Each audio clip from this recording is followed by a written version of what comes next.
Troisième jour de foire à Libramont où toutes les agricultures s'exposent des plus industrielles aux plus naturelles. Nous avons choisi de nous intéresser à un type d'exploitation assez particulier, un peu tabou aussi, la permaculture. Son principe, laisser faire la nature. On évite le labour par exemple. C'est le dossier de notre édition. Il est signé Aurélie Didier. Oh, j'adore ça. Oh, ça c'est bien. Plus de 2000 sortes d'arbres fruitiers. Un délice de mon jardin. Ici, des framboises jaunes. Goûtez une fois ça. Ici, 5000 types de légumes. C'est un labyrinthe de 1800 mètres carrés. Délicieux. Faut goûter ça. C'est une rose japonaise. Un jardin de ville au cœur de Moucron. Elles sont très petites, mais Ah, c'est petit, mais c'est un goût. elles sont délicieuses. Ouais, c'est joli, hein. Que les autres- Chose étonnante, le sol n'a jamais été retourné ou bêché. Et vous avez vu les abricots? On ne laboure jamais le jardin. Il n'a pas été retourné ni tripoté depuis près de 40 ans. Les déchets organiques et alimentaires sont jetés directement sur le sol. Nous avons conservé tout ce qui est possible comme déchets que la terre va récupérer, que la terre va remanger à son profit et au profit des choses qui poussent sur le jardin. Ces personnes ont ainsi recréé chez elles une sorte de jungle. C'est contraire à toutes les idées reçues.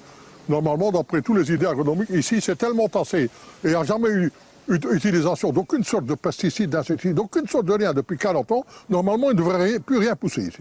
C'est le triomphe de la vie, hein. C'est pas la mort. Hein. Jardinage habituel ou l'agriculture habituelle, c'est la mort. Hein, c'est la guerre, c'est la lutte. Hein. C'est éliminer, on tue tout ce qui bouge, hein. Les herbes, les insectes, tout ce qui bouge. Ici, c'est le contraire. C'est donner à manger, c'est favoriser tout le monde. Et tout le monde participe. Il y a tellement d'oiseaux et tout ça que je ne vois jamais une chenille. Hein, très peu de limaces.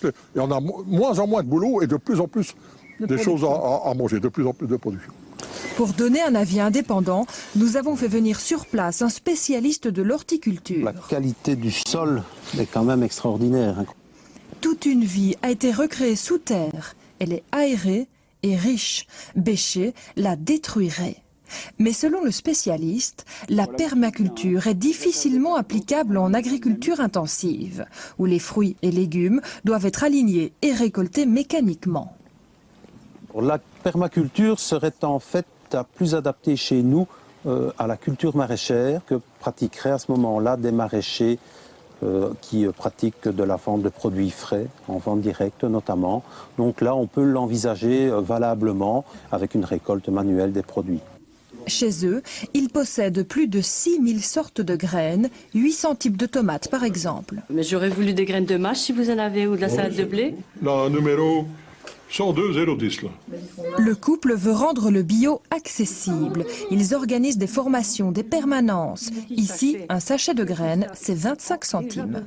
On a toujours été très très fâchés que le bio soit réservé aux gens qui ont de l'argent. Les gens redeviennent créateurs. Ils cultivent tout à plomb du début à la fin, ils la consomment, il faut les graines, ils la produisent. Ils participent de la création. Alors que maintenant, on demande toujours aux gens de faire, on leur donne, on dit voilà, il faut faire ça. On ne leur demande plus d'obéir, et de jamais plus. Et les gens viennent bêtes et cons. Hein. Ici, on ne fait jamais de conserve. Il existe des variétés qui poussent toute l'année. Les gens pensent qu'il y a des laitues pendant les beaux jours, c'est pas vrai. Même en plein hiver, on peut manger des laitues et beaucoup, énormément de légumes de toutes sortes. Après 40 ans de jardinage, ce couple redécouvre encore. Chaque année, de nouvelles plantes apparaissent dans le potager.